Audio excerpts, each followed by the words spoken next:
November dan Disember adalah musim hujan. So Guri di sini nak nasihatkan you orang kan, sangat penting ada 4 perkara mesti nak cek. Yang pertama adalah tayar. Tolonglah cek kalau you orang punya tayar tak ada bunga, sudah botak, tolong tukar kerana sekarang musim hujan.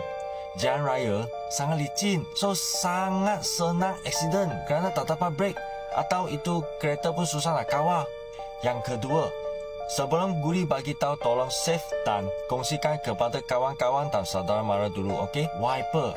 So you orang punya wiper kalau itu getah sudah keras, tolong tukar. So yang ketiga, kalau you orang tengok itu waste kan, depan ada banjir, jangan pergi. Sudah jam lah, nanti you punya kereta pun kena banjir, betul tak? Perkara keempat adalah sangat penting tau. Itu adalah hak laju. So you orang jangan pandu laju-laju, okey?